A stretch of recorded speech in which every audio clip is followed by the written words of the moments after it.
छत्रपती शिवाजी महाराज की, धर्मवीर संभाजी महाराज की, शाहू महाराज की, डॉक्टर बाबासाहेब आंबेडकरांचा। ही हंडी सम्राट महाडिक आणि राहुल माडकांची प्रचंड मोठ्या संख्येने होते हे मी ऐकून होतो। 2-3 वर्ष सम्राट आणि राहुलचा दोघांचा आग्रह सुरू होता की ही हंडी शेवटी फुटते बहुतेक 12 वाजता, पण तितका वेळ तुम्ही थांबू नका, परंतु तो जोश उत्साह पाहण्यासाठी तुम्ही या। आज खरं म्हणजे दिवसभर राज्याचे उपमुख्यमंत्री अजितदादा पवार आपल्या जिल्ह्यात होते, खूप कार्यक्रम होते, त्यामुळे थोडस मी टाळण्याचा प्रयत्न केला, पण सम्राट माडिक आणि राहुल माडकांचं हे वैशिष्ट्य आहे ते विषय झाल्याशिवाय सोडतच नाहीत। आज या ठिकाणी ज्यांचं सामाजिक आणि राजकीय कर्तृत्व प्रचंड मोठं आहे, सामाजिक कर्तृत्व म्हणजे Krishna hospital, Krishna medical college, Krishna सहकारी साखर कारखाना, कृष्णा बँक वगैरे वगैरे वगैरे, पण राजकीय कर्तृत्व महाराष्ट्राचे माजी मुख्यमंत्री पृथ्वीराज बाबा यांना 4 मुंड्या चीत करणारे अतुल बाबा भोसले आज या ठिकाणी उपस्थित आहेत। भारतीय जनता पार्टीचे नेते, जुने कार्यकर्ते, माजी आमदार भगवानराव सोळंके या ठिकाणी उपस्थित आहेत। शिवसेनेचे नेते आनंद बापू या ठिकाणी उपस्थित आहेत। मनसेचे नेते श्री खराडे उपस्थित आहेत। चिमन भाऊ डांगे या ठिकाणी उपस्थित आहेत। विशाल डांगे पण उपस्थित आहेत। असे सर्व उपस्थित राहणार आहेत आणि मी शुभेच्छा देऊन जाणार आहे। हे हंडी फुटेपर्यंत थांबणार आहेत का आपणच एक ट्राय करून बघूया। 3 लाख वगैरे लावले तसं कळलं। 3 लाख नाही, जास्त आहेत। 3 लाख 3,000। त्या सगळ्यांच्या उपस्थितीमध्ये हा प्रचंड जल्लोष तुमचा चालला आहे। मी दहीहंडी फोडली जाणार आहे। या इतक्या मोठ्या प्रसंगामध्ये स्वर्गीय नाना माडकांची आठवण नाही आली तर आश्चर्य, की जे उभं केलं आणि त्या साम्राज्यातून अचानक ते निघून गेले।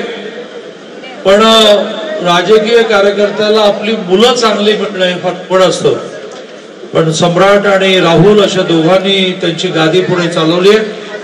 मी त्यांच्या राजकीय जीवनाला शुभेच्छा देतो। सम्राट विधानसभेसाठी तिकीट पार्टीकडे मागत होता, पण आयुष्यामध्ये प्रत्येक गोष्ट आपल्याला हवी तशी होत नाही। लगेचच एक आमदार ते होणार होते शिराळा मतदारसंघाचे, ते 8 आमदारांचे आमदार झाले, जिल्ह्याचे अध्यक्ष होऊन गेले। 8 आमदार, एक अर्धा खासदार, अशा सगळ्यांचे म्हणून ते अध्यक्ष झाले आहेत।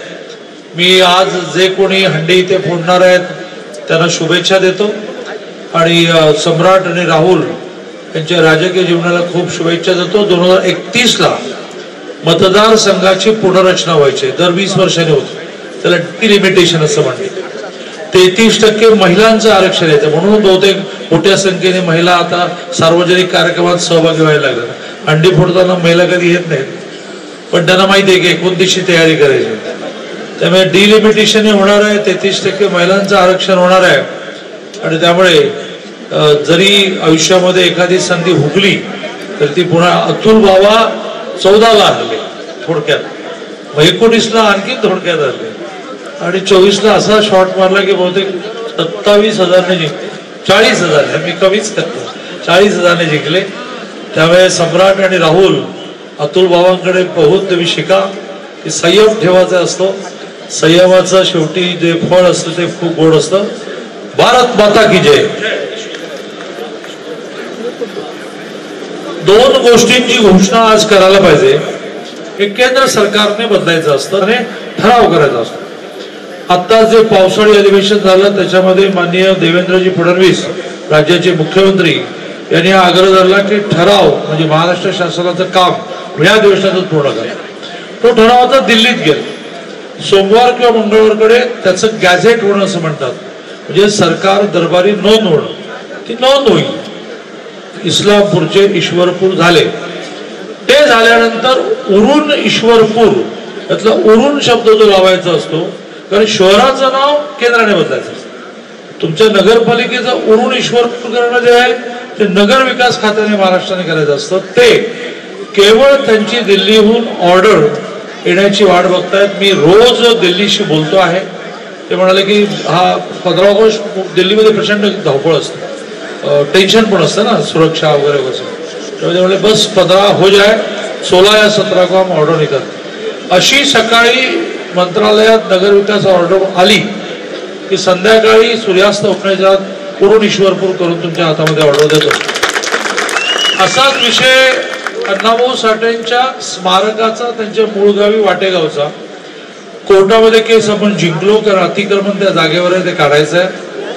समोरची पार्टी वरच्या कोर्टात गेली, तिथे केस आपण जिंकू. कारण एकदा सरकारने अधिग्रहण केलं, ऍक्विजिशन केलं की कोणीच काही करू शकत नाही, ते वरती जिंकू. ती केस जिंकल्या अजून एक 8-15 दिवस लागतील.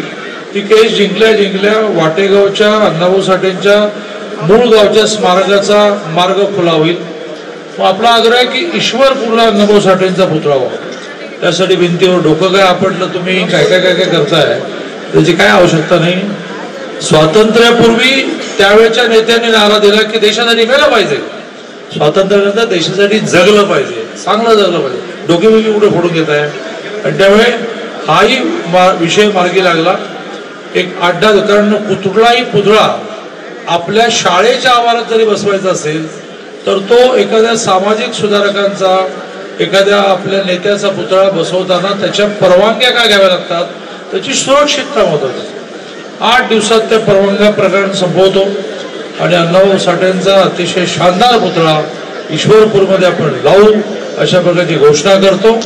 आणि अजूनही कोल्हापुरात 2-3 हंडे आहेत, त्यातल्या काही हंड्यांना नेहमी सम्राट पण येत असतो.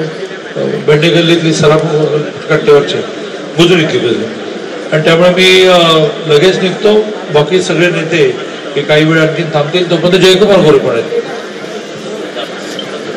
यानंतर वनश्री